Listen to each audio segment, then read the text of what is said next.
sebagus apa sebuah puisi, apakah memang harus sulit dimengerti? Belum tentu juga.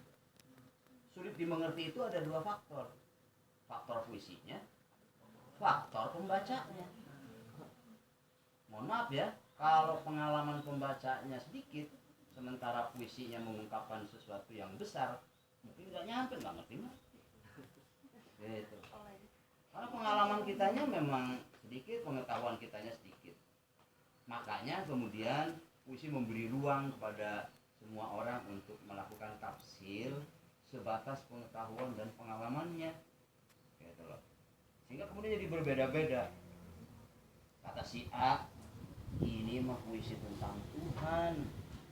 Soalnya di situ si tokoh akunya selalu memberikan puji-pujian. Tapi kata orang lain, itu mah bukan Tuhan, perempuan itu sebetulnya sajak cinta. Tuh, coba udah beda tuh. Yang satu bilang sajak religius tentang Tuhan, yang satu lagi bilang itu mah sajak cinta, karena nya di situ, mu di situ tuh perempuan. Misalnya puisi-puisi Asep Zanzam Nur, ya, dia lahir dari latar belakang pesantren, anak seorang kiai pesantren besar dan sebagainya. Kemudian dia menulis, nya sama mu-nya nggak digedein, nggak dikecilin. Kalau digedein kan udah langsung ketahuan buat Tuhan kan. Aku mencintaimu, M-nya gede, langsung orang akan membaca itu sebagai Tuhan, mu-nya itu. Atau kuserahkan hidupku hanya kepadanya, N-nya gede, pasti langsung ditafsir Tuhan. Bagaimana kalau sekarang M-nya kecil biasa saja, bisa ke Tuhan, bisa ke perempuan, bisa ke orang tua, bisa ke pacar, bisa ke siapa saja. Karena di situ tidak diberi kunci untuk menunjukkan ini Tuhan atau ini makhluk biasa. Nah, kalau yang ngasih petunjuk atau clue-nya pakai huruf gede, kita bisa langsung menafsir Tuhan. Misalnya ada lagi ini kecil, N-nya kecil, M-nya kecil, tapi kemudian orang menafsirnya ini sebenarnya ke Tuhan ini, gitu. Ini bukan ke cewek ini ke Tuhan ini, walaupun hanya ditulis dengan mu. Bahkan ada yang nulis T-nya, oh Tuhan, T-nya kecil aja, tidak pakai T gede, ya. Kalau T gede orang langsung tahu, oh ini Tuhan. Tapi kalau T biasa, bisa jadi ini bukan Tuhan. Makanya ada tag, tiada Tuhan selain Allah, kan gitu. Karena T di situnya bisa bukan Tuhan dalam pengertian Allah, palang-palang gitu. Gitu ya. Nah, puisi juga begitu. Jadi sebetulnya bukan disulit-sulitkan bahasanya, bukan. Apakah si pembaca ini pengetahuan dan pengalamannya sudah sampai pada teks itu. Kalau misalnya pengetahuan pengalaman kitanya si pembaca ini tidak terlampau banyak, mungkin ya dia akan menafsir sebatas pengetahuan dan pengalaman. Tapi kalau yang memiliki pengetahuan dan pengalaman lebih dalam, lebih banyak, lebih kuat, mungkin dia akan punya tafsir yang lain. Misalnya ada teks puisi Hairil Anwar yang ada nggak yang bawa bukunya ya, Hairil Anwar ya. Dia menggambarkan bertemu dengan Tuhan dan saling mencakar. Aku dalam cakarmu, kayak gitulah. Aku apa-apa gitu dalam cakarmu. Buat orang yang menafsirkan Tuhan secara formal, marah itu. Enak aja Tuhan, emang punya cakar. Gitu kan? Emang punya cakar. Itu kalau tafsirnya tafsir secara formalistik. Gitu. Wong kita nggak tahu kok, masa cakar. Emang harimau dia, kan gitu. Marah itu. Tapi buat orang yang punya pengalaman spiritual yang tinggi, bisa jadi itu sesuatu yang biasa. Coba lihat puisi-puisi sufi. Untuk menggambarkan bagaimana dia bertemu dengan Tuhan, apa yang ditulis? Anggur. Coba puisi Rumi, puisi Adawiyah, anggur. Karena anggur itu lambang dari kemabukan gitu loh. Nah, orang yang bertemu dengan Tuhan itu hanya orang yang dalam tanda petik mabuk, trans, khusyuk, sholatnya nggak inget apa-apa. Ya orang mabuk inget apa-apa, pet gitu, ketemu aja gitu, tahu-tahu mati aja misalnya gitu. Orang-orang trans itu orang-orang yang nggak akan inget itu utangnya 10.000 di sana, nggak akan inget karena dia khusyuk di situ, pengertiannya gitu. Maka ketika ada teks mangsa aku dalam cakarmu, itu di Amir Hamzah kalau nggak salah ya, atau Hairil saya lupa ya, tapi kira-kira gitu, mangsa aku dalam cakarmu, menggambarkan Allah Tuhan dengan teks cakar, diksi cakarmu. Kenapa? Karena si penyair ini ingin beda, akan berbeda nuansanya, berbeda maknanya ketika aku bertemu di atas sajadah. Biasa saja. Wong salat juga memang di atas sajadah, biasa aja. Ya kan? Enggak ada sesuatu yang bagaimana lah, yang dramatik, yang misteri dan sebagainya. Tapi begitu dibuat mangsa aku dalam cakarmu, itu jadi sesuatu yang luar biasa. Betapa si aku sebagai makhluk ini berada di dalam genggamannya, berada di tidak berdaya, berada di kekuasaannya dan sebagainya. Dibanding dengan mengambil simbolisasi sajadah, simbolisasi mihrab, itu namanya pakai simbol-simbol yang lembut ya, dibanding dengan simbol-simbol yang kuat, kasar, tapi memang lebih punya daya untuk sampai ke pengertian yang lebih dalam, kira-kira kayak gitu. Lanjut ke Okta tadi, dua-duanya penting, mengalami dan menghayati, dua-duanya penting ketika menulis puisi. Mengalami doang tapi kemudian kita tidak menghayatinya, lewat. Kita ketemu dengan pengemis, ketemu dengan ini, ngobrol, mengkonfirmasi, menggali seluruh ceritanya, tapi kita sendiri gak pernah menghayati itu. Puisinya biasa aja, puisinya kan kemarin aku bertemu dengan seorang pengemis, dia bercerita bahwa hidupnya susah, kayak gitu aja, karena nggak ada penghayatan. Tapi begitu dihayati, kata pengemisnya hilang, kata ininya hilang, jadi tinggal apa gitu, karena dihayati dengan kuat. Jadi pengalaman penting, tetapi penghayatan juga penting. Penghayatan itu semuanya, imajinasi ya, perenungan dan sebagainya. Penghayatan saja tanpa pengalaman, apa yang mau dihayati gitu, apa yang mau dihayati kalau kita pengalaman langsung empirik yang kita alami sendiri itu kita juga nggak punya, hanya mendengar dari cerita orang. Oh jadi kalau kecemplung di laut itu begitu ya, dengar cerita dari orang. Saya itu dia sampai ngap-ngapan, iya, tapi kita akan agak susah menghayatinya ketimbang dengan kita mencoba nyemplung ke laut, cebur ya gitu. Wow. Itu seluruh pengalaman spiritual, pengalaman ketakutan kita, kecemasan kita alami langsung dan kita bisa langsung menghayati. Tapi bukan berarti kemudian disalahpahami gitu. Kalau mau nulis kematian masih dulu, mengalami langsung enggak juga ya gitu. Karena ada yang namanya pengetahuan langsung, ada yang tidak langsung, menurut cerita orang, menurut bahan bacaan dan seterusnya. Tapi mungkin dalam konteks menulis ya, apa yang kita alami langsung itu jadi sesuatu yang sangat kuat untuk bisa kita hayati.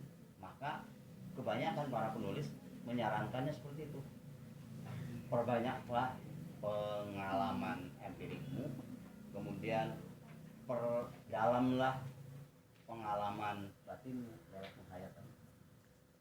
Ada pengalaman empirik langsung, pengalaman fisik, ada pengalaman batin. Nah kalau pengalaman empirik ini nggak pernah kita hayati, nggak pernah kita masukkan ke dalam batin, ya nggak ada kesan yang kuat juga untuk tulisan kita, biasa aja. Bahkan mungkin nggak pernah jadi sumber tulisan kita ya. Nanti mungkin kemarin saya dengar teman-teman ke alun-alun ya, alun-alun kan bareng-bareng alun-alun sama Abdul Kalam. Naik apa ke sana? Motor sendiri-sendiri atau naik kopas bareng? Sendiri-sendiri. motor, ada yang naik kopas kali ya, ada yang sendirian atau ada yang berdua. Kamu dengan siapa? Dengan abang angkot. Dengan angkot kan gitu, abang angkot. Pasti pengalaman dengan abang angkot. Gitu ya. Nggak tahu apa yang dia pikirkan ya. Itu atau yang orang yang abang angkot pikirkan tentang dia, nggak tahu juga. Kecuali dia pasti tahu. Mungkin dia ngelihat punggung si supir angkotnya, punggungnya bagus amat mungkin, atau topinya begitu dan seterusnya. Yang naik motor sendiri ke sana beda lagi tuh, ya pengalaman fisiknya, pengalaman empiriknya beda lagi.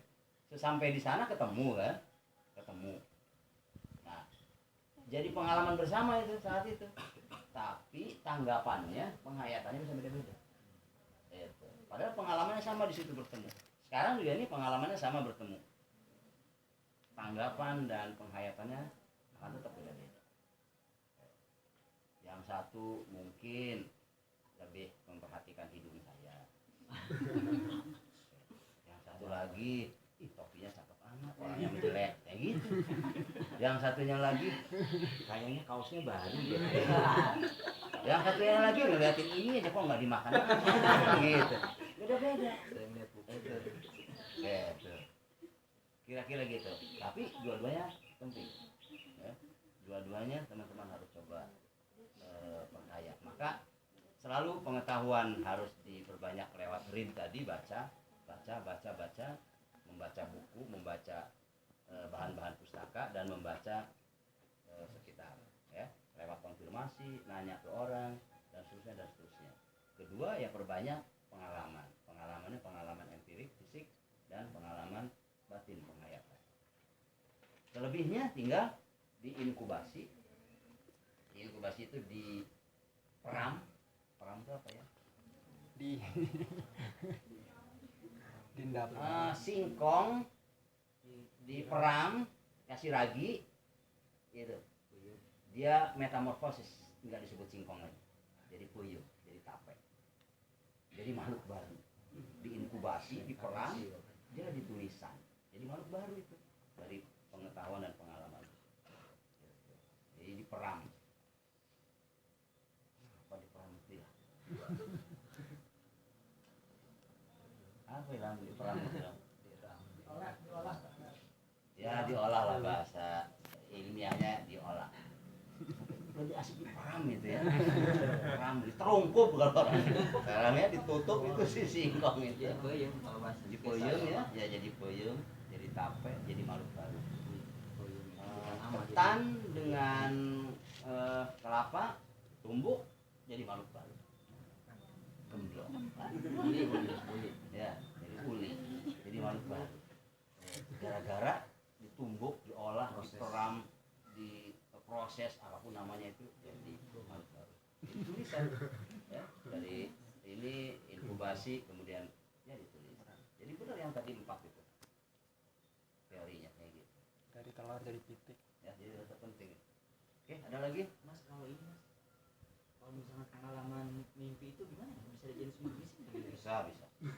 Pengalaman. Beda pengalaman Spiritual. Tergantung bagaimana kita menghayati mimpi itu. Jadi balik lagi ke penghayatannya. Puisi saya kepada para pangeran itu bukan banyak. Sebagian kecil itu dari mimpi.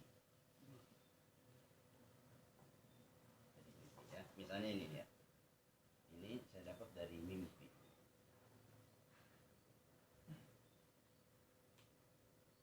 Nih, judulnya Teluh Pedalaman. Ini waktu di Malingping, di Bandung Selatan. Di puncak malam, ular-ular meluncur dalam samaran cahaya. Butiran pasir api gemerincing menusuki genting. Segulung jembut memasuki tanah dan bersarang dalam hatimu yang rapuh. Gelembung-gelembung kebencian mengalir dan beranak pinak di urat darah, hingga kelaminmu membesar, memanjang sebelum meletup berpecahan, menyemburkan nanah hitam dan ribuan jarum berkarat. Itu saya mimpi di Teluh.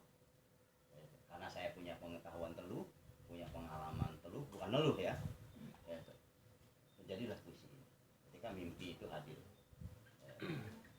konfirmasi deh ini karena saya juga kalau teman-teman nggak punya pengalaman teluh, bukan neluh ya, beda nih T sama N ya, nggak punya pengetahuan itu mungkin peristiwa itu nggak jadi apa-apa, lewat cuma takut aja ngeri ya. Kemudian ini lagi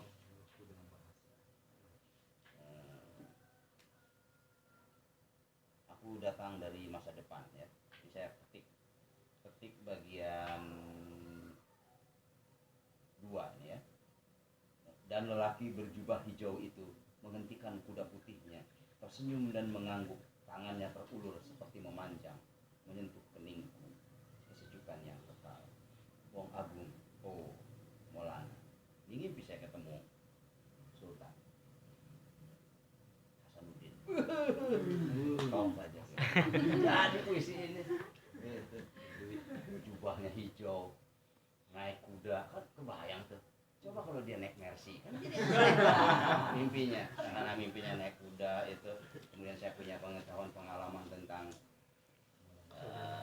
kesultanan ini itu, kemudian dicoba dihayati, diinkubasi, jadilah puisi itu.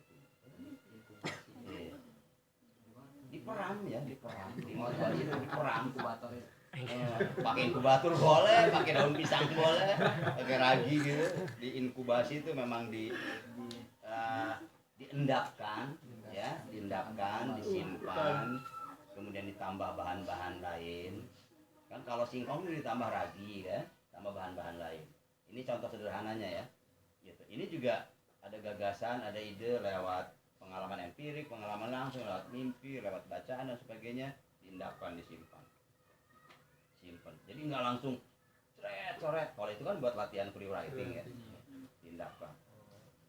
Kadang-kadang sambil jalan dari kosan ke tempat kuliah itu sambil ngelamun gitu, sampai nabrak tiang gitu. Karena kita sedang melakukan itu. Jangan ditiru, ini pengalaman pribadi. Tutup nabrak cewek gitu. Maaf, satu tangannya jatuh, kemudian dipegang dua. Kira-kira gitu gambaran ininya apa, gambaran lebaynya. Diendapkan, ditambah bahan-bahan lain dan seterusnya, diolah ya, diproses, terus kemudian ditulis, lahir sebuah karya. Kira-kira seperti itu. Jadi jangan buru-buru menuliskan sesuatu, tetapi buru-buru ditulis itu untuk dijadikan sumber. Jadi tulislah pengalaman barusan melalui free writing tadi, tulis untuk jadi sumber, nanti direvisi lagi ya, sambil melakukan proses inkubasi itu, direvisi, diganti, oh ini diksinya ini nggak pas deh, oh ini penyair lain pernah menggunakan frasa itu, menggunakan baris itu. Itu berarti kita punya pengetahuan tentang puisi orang lain itu. Kalau nggak punya kan kita bablas saja menuliskan itu, dikonfirmasi, dicek apakah ini pernah ada kalimat seperti itu dan seterusnya, kemudian jadi sebuah tulisan. Jadi memang ketika menulis itu memang dalam posisi emergensi si penyair itu, apalah ungkapannya, bahasanya, tapi posisinya dalam posisi gawat kita itu. Nggak tahu Salam, Wayang, teman-teman yang pernah nulis Hasto, memang dalam posisi gawat. Kita sedang melakukan berhadapan dengan sesuatu, sehingga kita kemudian menulis, memilih diksi, memilih kata yang paling pas dengan apa yang ingin kita sampaikan dan tidak meniru punya orang lain ya, tidak mencontek punya orang lain dan seterusnya. Itu serentak dilakukan pada saat itu. Makanya begitu selesai, orang bilang apa, si pengarang atau si penyair itu mendapatkan satu momen katarsis katanya gitu. Tahu katarsis itu? Itu yang stabilo itu. Lega, plong si hati itu, karena sudah melakukan, sudah diperam, diproses, dicuci dan sebagainya, kemudian lahir sebuah makhluk baru berbentuk tulisan itu, berbentuk puisi atau apapun, dan kita merasa lega, plong sudah melahirkan anak batin itu. Apalagi ketika kita baca ulang, memang tidak mencontek punya orang lain, ya. Kalau agak-agak mirip sih memang susah dihindarkan karena keterbatasan kata, keterbatasan huruf dan sebagainya, tidak bisa dihindari. Tapi minimal memang tidak mencontek orang lain, tidak sama dengan orang lain. Jadi plong, momen katarsis itu penting. Sehingga kalau teman-teman sering nulis dan sering mengalami momen katarsis, konon katanya, ya, hatinya jadi bersih gitu. Karena ribuan kali dibedah sendiri. Mungkin bahasa lebaynya mirip-mirip ketika Muhammad dibedah hatinya, itu diproses, dicuci, itu dibersihkan. Saya sih menangkap itu momen katarsis dari perenungan dia. Ini mikir, merenungkan ini, menghayati itu bersih gitu, dibersihkan itu. Kalau sekarang kan kita nggak dibantu Jibril ya, dibantu Jibril kan, itu ada yang ngebedah gitu. Tapi sebagai sebuah metafor, saya menghayati seperti itu. Memang itu momen katarsis beliau, sehingga kemudian bersih dan sampai ke atas gitu. Sama seperti ketika husu itu tadi, momen katarsis si husu itu, dan kita nyampe ke atas, kira-kira gitu. Ada lagi? Kalau nggak ada, saya minta puisinya. Ada yang bawa kan? Ada yang boleh diketik.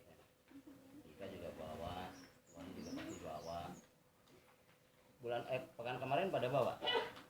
Kemarin Yang waktu kalian alun.